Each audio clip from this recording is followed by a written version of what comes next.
Hey there, Penn Central 99 here. It's March 2014, so I thought I would put together a little bit of a monthly update for you guys and gals, my subscribers, just to give you a heads up on what's been going on and mostly what's not been going on. So let's go ahead and get started. For the most part, I really haven't done much as far as model railroading over the last month. There's just been too many other things going on, and I haven't really made any progress with the layout. For the most part, you know what they say, life is what happens when you're busy making plans, and that's just about what's been going on for the last month. No work on the layout, no new anything, other than I've been breaking things.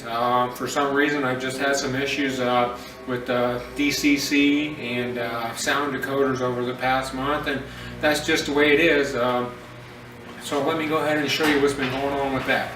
Well, as you can see, I've got two locomotives on my workbench and they are disassembled. I'm going to go ahead and move this one out of the way for now because my misfortunes started with my brand new Athearn Genesis SD70 ACE with DCC and sound. Okay, here's a before shot, and as you can see, one of the two headlights is already burned out, and even though one of them is burned out, it kind of has the brightness that we're looking for, but I think an LED is going to look better. You can see this ditch light is already burned out. You know, Athearn's living up to their name with their incandescent bulbs. This locomotive is only a couple of months old, and it's already got burned out ditch light. And even with this ditch light illuminated, it doesn't quite have the brightness that I'm looking for when it comes to a lighting setup. So let's go ahead and get this stuff upgraded. I don't know if you can see or not, a little bit close, but as I was taking it apart and trying to get things squared away, I knew at some point I was going to upgrade to LED, but I just didn't think it would be 3 months after I bought it.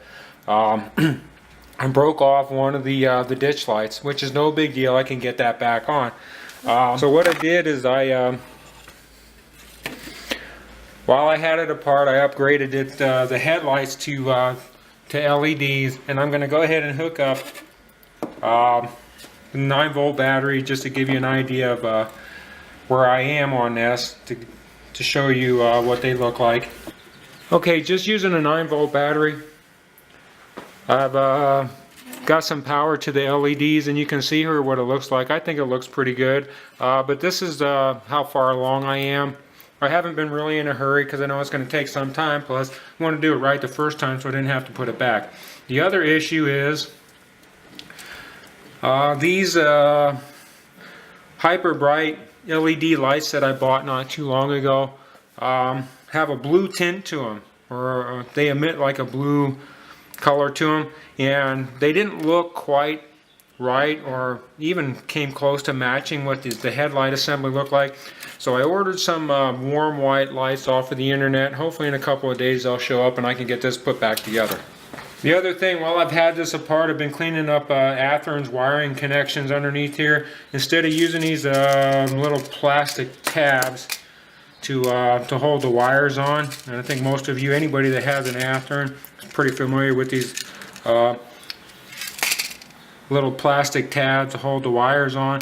I've been getting rid of that stuff and soldering the connections. So I've got the front and the rear power pickup soldered. I've got the speaker wire soldered and the motor connection soldered. Okay, one of the other issues I had is this is my Athearn GP382. This loco is probably 7 or 8 years ago, or years old. I installed a Soundtrax TSU1000 for power and sound, but a couple of weeks ago I started having some issues, sputtering and starting and stopping, like it was suffering from poor electrical pickup. So I started taking things apart and looking at it, and it appeared that one of the wires was binding this front flywheel. So I took it apart and thought I fixed it, put it back on the layout. The thing ran awesome. It ran the greatest it ever has, but at the time it was running, it was flashing an error code. And the error code, upon lookup, indicated either a motor lead problem or an overcurrent issue. And I turned the loco off, thought I would remove it from the layout to get rid of that error code, put it back on the layout, and ever since then I've had nothing but a short circuit condition with the command station every time this loco is on the layout.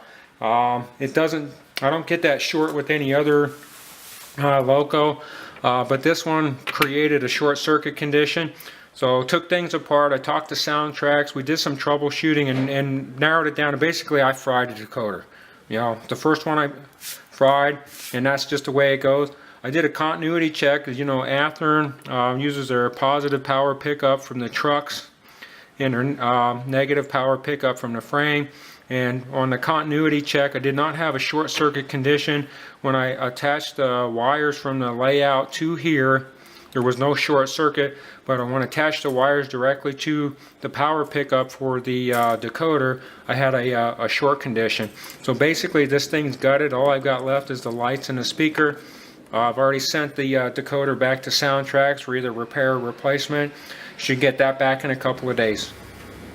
Well, that pretty much does it for this update, and like I said, there hasn't been a whole lot going on my end for model railroading, and even though I haven't been doing much, I have been watching your videos, and I want to say I really appreciate a lot of you for the videos that you put out with information and the quality and stuff that's going on your end. And like I say, although I haven't been uploading, I've been watching your stuff, and I really appreciate that. For the most part, that's pretty much it. As always, thanks for watching.